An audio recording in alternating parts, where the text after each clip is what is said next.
In the valley of Ashvale, the sun had burned every drop of mercy from the sky.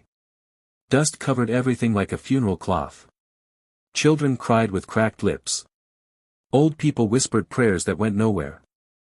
And in the center of it all stood Lady Bracken's manor, surrounded by thorn gates that kept water in and hope out.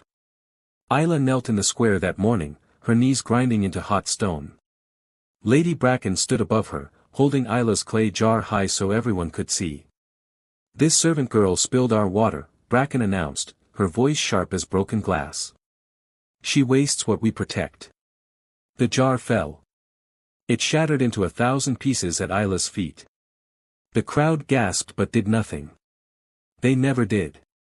"Lick the dust," Lady Bracken commanded. "Learn what thirst truly tastes like." Isla's face burned with shame, but she obeyed. Her tongue touched dirt. Salt and humiliation filled her mouth. As tears rolled down her cheeks, one drop landed in her apron pocket, where a cracked bowl lay hidden. The clay grew warm against her skin. Strange. Impossible. But warm. That evening, as shadows stretched long and purple across Ashvale, Isla walked home with empty hands. Her last copper coin pressed against her palm, warm from holding it tight. She needed bread. She needed water. She needed hope. A ragged man appeared at the crossroads, pushing a cart with one squeaking wheel. He wore a patch over his left eye, and his clothes were dust-colored and torn. But his good eye sparkled like it held secrets. "Water bowls for sale," he called, though his cart held only one cracked clay bowl with a chip on the rim. "I have only one copper," Isla said softly. "Then this bowl has been waiting for exactly you." He placed it in her hands. The crack ran like a river across its surface. "Remember this, girl. Water obeys the hand that gives." Before Isla could ask what he meant, the man stepped into a shimmer of heat rising from the stones and vanished completely. Isla stared at the empty road, then at the bowl. "I have nothing left," she whispered. The bowl hummed like a bell. The next morning, Isla found a child coughing by the well. The boy couldn't have been more than 5 summers old. His mother had died in the drought. His father worked the distant fields. He was alone. Isla had saved one small sip of water in a leather pouch. It was meant to last her until nightfall. She looked at the boy's cracked lips, at the way his small chest heaved with each cough. She made her choice. Kneeling beside him, she tipped the pouch to his mouth. He drank gratefully, desperately. And as the last drop left her possession, something extraordinary happened. The bowl in her apron grew hot. When she pulled it out, a single bead of dew had appeared at its rim, glistening like a tiny miracle. Isla's breath caught. On her collarbone, beneath her worn dress, a birthmark she'd always had began to tingle. It was shaped like a winding river, and now it felt alive. She hid the dew quickly, glancing toward Lady Bracken's thorn gates above. Inside the manor's shadowed hall, Lady Bracken leaned close to examine a mirror framed in twisted bronze. The mirror-monger who'd brought it smiled with too many teeth. "Show me," Bracken commanded. The monger whispered words in a language that tasted of ash and secrets. The mirror's surface rippled. Suddenly, it showed the village well brimming with clear water, waves lapping at the stone rim. Lady Bracken's eyes widened with hunger. "The people will see this?" "Only what you wish them to see, my lady. Rain on command. Hope in your hands. They will worship you as their savior." Bracken smiled, and it was not kind. "Prepare it for the square tomorrow." That evening, the monger set up his mirror in the village center. Villagers gathered, gasping as the well appeared full in the glass. They wept with joy. They praised Lady Bracken's name. But Isla, standing at the edge with her cracked bowl, noticed something strange. When she looked at the mirror, then down at her bowl, the clay remained completely dry. Not even morning dew formed on its rim. The bowl showed her truth while others saw lies. 3 days later, drums sounded from the manor. Lady Bracken stood on her balcony in silver robes that caught the brutal sun. Her voice carried across the valley like thunder before a storm that never came. People of Ashvale, I proclaim a festival of empty clouds. We will find the one blessed enough to call rain back to our land. That person shall marry into my house and share my wealth. The crowd stirred with desperate hope.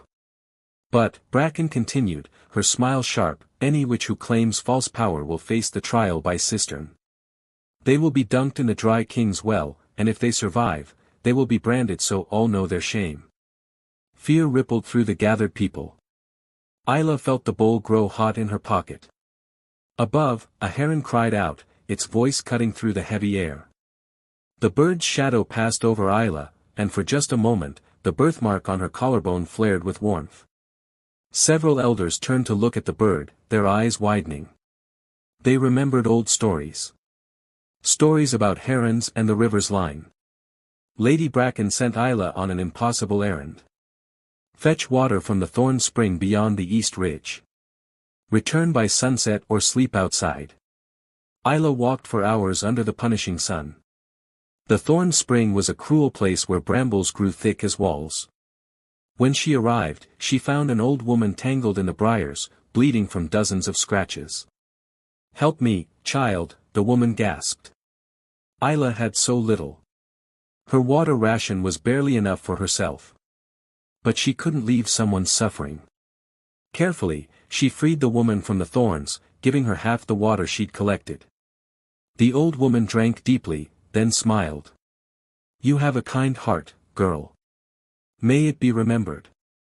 When Isla blinked, the woman was gone. No footprints in the dust. No sound of movement. Just vanished like morning mist. In Isla's palm lay a single white heron feather. Later, when Isla tried to sink the feather in her bowl, it floated perfectly, refusing to go under no matter how she pushed. Isla crept into the manor's vault that night, sent to count jars for the household ledger. Row upon row of sealed clay vessels stood in the darkness, each one holding water while the valley died of thirst. Lady Bracken's wealth was measured in stolen relief. Through a crack in the wall, Isla watched Bracken and the mirrormonger in the courtyard below. The monger held up his whispering glass.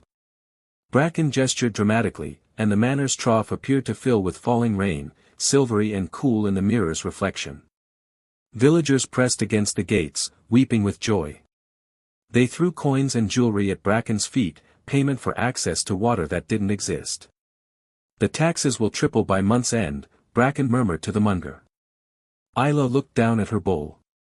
Its rim began to fog, growing cloudy. When she looked back at the trough, she saw through the illusion. The trough was bone dry, caked with old mud. A small child in the rafters saw it too, his eyes going wide. He'd shared his bread with a beggar yesterday. The bowl revealed truth to those who practiced giving. The next morning, Isla met a shepherd on the road. He had the same voice as the one-eyed seller, though now he wore both eyes and different clothes. Recognition tingled at the base of her skull. "Girl," he called, leaning on a gnarled staff. "Would you spare a drop for an old man's walking stick? It's been too long since it tasted water." Isla hesitated.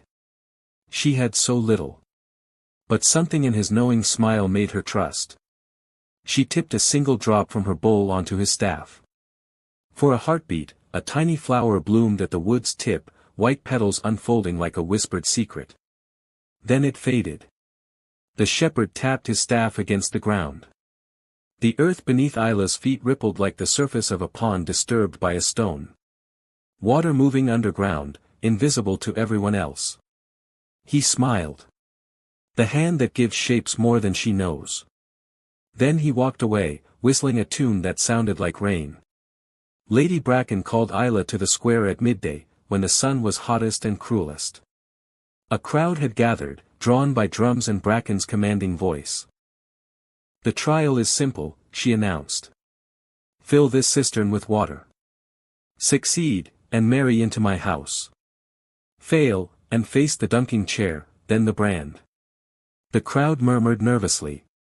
The cistern was enormous, deep as 3 men standing on each other's shoulders. Its walls were smooth stone, and at its bottom, Isla could see the faint gleam of old tar. Someone had sealed it underneath. The water would have nowhere to go even if someone managed to pour it in. This wasn't a test. It was a trap. That night, unable to sleep, Isla sat by her window holding the bowl. Moonlight poured through the cracks in her roof. The bowl began to whisper, so soft she almost missed it. Only the given returns. The words made no sense and perfect sense all at once. Lady Bracken's twin daughters found Isla in the courtyard the next morning. They wore silk despite the heat and smiled with practiced sweetness. "Isla, please," the eldest said. "There's a sick baby in the east quarter. Mother keeps medicine in the vault. Would you fetch the blue ladle for us? We're not allowed inside." The younger daughter nodded eagerly. "This servant stands accused," Bracken announced, pointing at Isla. "She has been stealing the manor's charity. Sharing what is not hers to give." Isla's heart hammered against her ribs. "I only helped." Silence. Bracken grabbed Isla's newest jar and smashed it against the stones. Water splashed and vanished into thirsty dust. "Confess your theft, or face the branding iron." The crowd watched with hungry, frightened eyes. Isla clutched the bowl hidden against her chest. "I confess," she whispered, because truth was all she had left. But something extraordinary happened. The bowl pressed against her heart began to vibrate gently. It absorbed Bracken's words, recorded them somehow, storing the cruelty like a witness remembering testimony. The clay itself seemed to pulse with each harsh syllable. Isla felt the bowl's warmth and understood. It was keeping account. That evening, children gathered near the dry fountain, too scared to play, too hot to sleep. Isla sat with them and sang an old lullaby her mother had taught her long ago, before the drought, before Lady Bracken, before everything turned to dust. A dead sapling stood nearby, its branches gray and brittle. Isla had one drop of dew in her bowl, formed that morning when she'd shared her breakfast with a limping dog. The children watched as she poured the single drop at the sapling's roots. For just a moment, a green leaf unfurled. Vivid, impossible. Alive. The children gasped with wonder. An old woman at the edge of the square saw it happen. Her eyes met Isla's across the dusty space. The elder's face was unreadable. Isla's breath caught, waiting for the accusation, the shout of "witch." Instead, the old woman smiled softly and turned away, saying nothing. Later, when Isla looked back, the leaf had vanished again. But the children remembered. And remembering was its own kind of magic. The drums sounded again at dawn. Lady Bracken stood before the dry king's cistern, a massive stone pit in the earth that hadn't held water in living memory. She wore a crown of woven thorns that caught the rising sun. "Why, the baby is dying.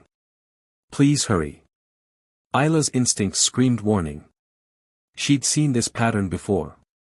They wanted her to touch something in the vault, something they could later claim was stolen. If she poured water from a hoarded source into her bowl, what would happen? Would the bowl crack? Would it shatter? "I'll help," Isla said carefully, "but I won't take what isn't given freely." Instead, she found the baby herself, gave her own water ration, and carried the child to shade. The bowl in her pocket flashed hot, and hairline cracks appeared along its surface. But as Isla's gift was freely given, the cracks healed themselves, the clay knitting back together. The shepherd appeared again, this time on the road leading out of Ashvale.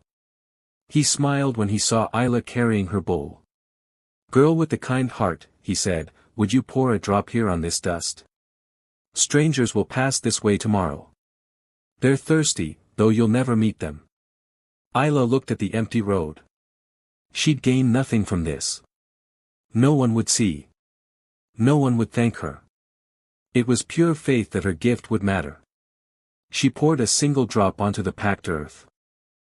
The dust darkened for a breath, then dried again. Nothing changed. The shepherd nodded as if she'd passed a test she didn't know she was taking. He walked on, and as his shadow fell across the damp spot, a heron's shape glowed briefly in the mud. Then hoofbeats sounded in the distance, and the shepherd vanished. The next day, a hidden caravan found that exact spot. The earth was softer there, holding just enough moisture to fill their water skins. Isla never knew she'd saved 3 lives that day. But the bull knew. Lady Bracken descended into the old well behind the manor, her mirrormonger lighting the way with a lantern that burned green. At the bottom, hidden beneath stones and lies, she found a glass circlet covered in strange symbols. "The rain bridle," the monger whispered reverently. "Wear it, and you can command the appearance of storms. The people will believe any miracle you show them." Bracken lifted the circlet. It was cold and beautiful, like frozen starlight. She placed it on her head. "I swear I will share all water with my people," she lied, testing its power. The moment the false vow left her lips, a hairline crack appeared in the glass circlet. The monger's eyes narrowed, but he said nothing. The rain bridle would amplify Bracken's illusions, make her lies appear as truth. But it had a hidden law: speak a vow of generosity falsely, and the glass would slowly fracture. The circlet grew stronger on selfishness and crumbled under promises of giving. Bracken felt its power and smiled, unaware of the crack spreading above her left temple. The festival of empty clouds arrived with drums that beat like a thirsty heart. Lady Bracken sat beneath a silver canopy in the square, the rain bridle gleaming on her head. Guards stood at attention. The mirrormonger lurked in shadows. The dry king's cistern gaped open like a mouth waiting to swallow someone whole. Villagers gathered, dressed in their dustiest best, hope and fear warring on their faces. This was the day someone would either save them or be destroyed trying. Isla moved among the servants, carrying water for the wealthy spectators, her bowl hidden beneath her apron. She felt its warmth against her skin, constant now, like a second heartbeat. 2. The old Wacrow circled overhead, black against the white-hot sky. It dove suddenly, dropping something into Isla's apron. She caught it by reflex. Another white heron feather. The crow cawed 3 times, loud enough to startle the crowd. Several people turned to stare at Isla. The feather in her hand refused to blow away in the hot wind, as if magnetized to her pulse. Lady Bracken's eyes narrowed across the square. The first contestant was a merchant who claimed he'd learned rain-calling in the eastern kingdoms. He stood at the cistern's edge, chanting words no one understood, waving his arms dramatically. Nothing happened. The crowd booed. Guards dragged him away. A woman came next, then an old man, then a young soldier. Each one tried. Each one failed. Lady Bracken controlled the show with her mirrormonger's help, using the rain bridle to create false successes for people she favored, then revealing them as tricks to shame them. The crowd grew angry and desperate. Between each attempt, people collapsed from heat. Isla quietly shared sips from her hidden bowl with those who fainted. Those who drank began to see strange things. When Bracken's next chosen favorite appeared to summon water, the ones Isla had helped saw through the illusion immediately. They saw the dry cistern, the hidden pipes, the staged deception. An old woman noticed dew clinging to Isla's eyelashes even in the brutal heat. She whispered to her neighbor, "That girl gives." Lady Bracken stood abruptly, her silver robes catching light like knives. She pointed directly at Isla across the square. "Witch!" Her voice cut through the murmuring crowd. "This servant has been poisoning you all with dark magic. Look at her, she does not sweat like honest people. She moves with unnatural ease while you suffer." The crowd turned. Hundreds of eyes found Isla, and in those eyes, Isla saw fear turning to anger. "She will face the trial by dust," Bracken commanded. "Bring her forward. Make her drink grit until she proves her innocence or chokes on her guilt." Guards moved toward Isla. She could run. She could hide. But others would be seized instead. The children she'd sung on who'd kept her secret. Isla stepped forward, holding her bowl where everyone could see. Her voice was quiet but steady.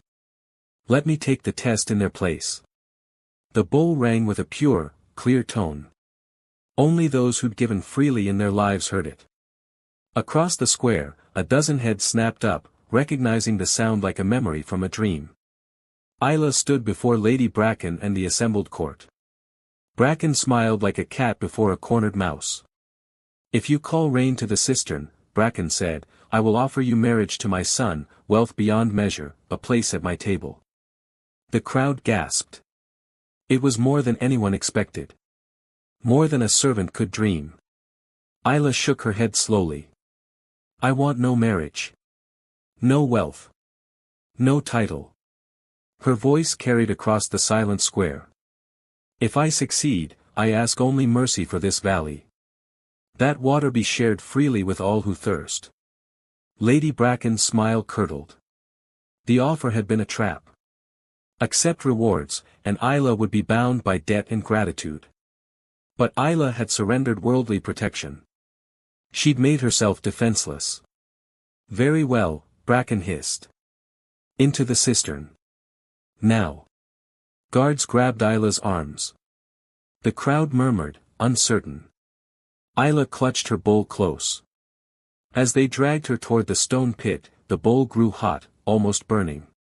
Her sacrifice had awakened something deeper than magic. The clay responded to surrender, to complete generosity.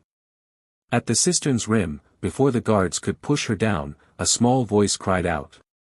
The boy Isla had given water to days before pushed through the crowd, his face desperate. Please, he begged, tugging at Isla's sleeve. I'm so thirsty. Just one drop before you go.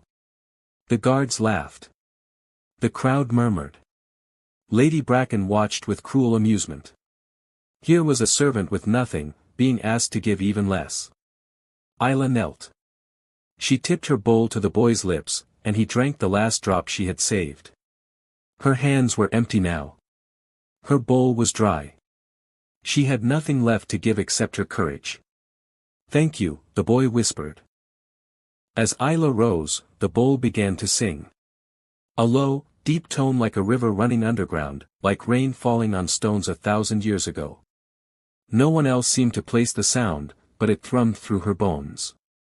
For just a heartbeat, the boy's eyes reflected something impossible, a white heron standing on black water, wings spread, watching. The guards lowered Isla into the cistern on a rope. Down she went, into shadows that smelled of old tar and broken promises. The stone walls pressed close. At the bottom, she found herself standing on a sealed floor, exactly as she'd suspected. This cistern would never fill naturally. It had been sabotaged long ago.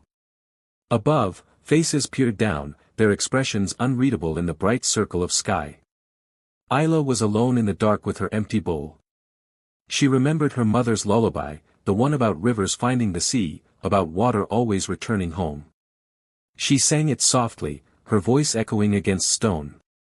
As she sang, tears came. Not for herself, but for the children who would grow up knowing only dust.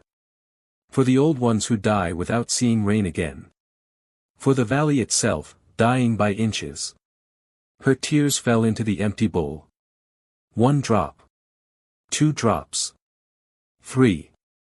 The bowl caught them. And suddenly, a single perfect drop of clear water formed at the center, born from shared sorrow. The stone around her shuddered, as if it remembered being wet. Above, the mirrormonger stood at the cistern's edge, whispering urgently to his glass. Illusions poured down into the pit, shimmering streams of false water that looked real, sounded real, but weren't. The witch summons fake rain, the monger shouted. See how she tricks you.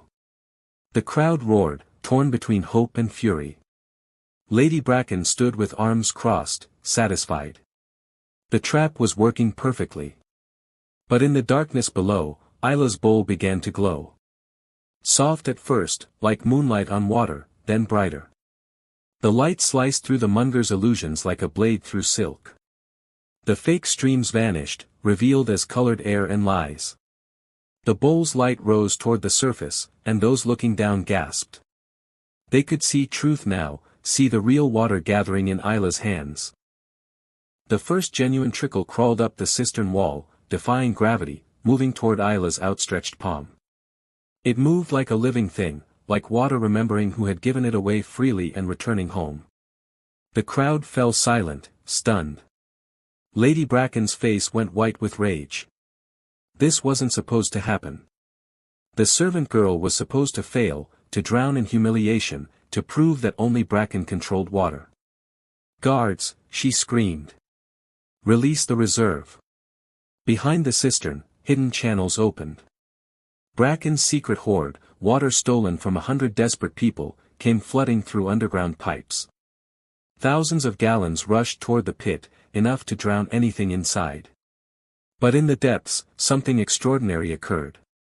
When the stolen water touched the surface above Isla, a white heron shape appeared, spinning slowly. The bird's beak pointed like an arrow directly at Lady Bracken. The water paused, hovering, as if deciding which way to flow. The law was simple and ancient: water obeys the hand that gives, not the hand that hoards. The flood hung in the air for a breathless moment. Then it made its choice. The bowl in Isla's hands erupted in song, clear and powerful as a mountain river after spring thaw. The birthmark on her collarbone blazed with light, no longer hidden, its river shape glowing like molten silver through her dress. The stolen water reversed direction. Instead of drowning Isla, it surged toward her gently, reverently, drawn to the one who'd given first and given freely.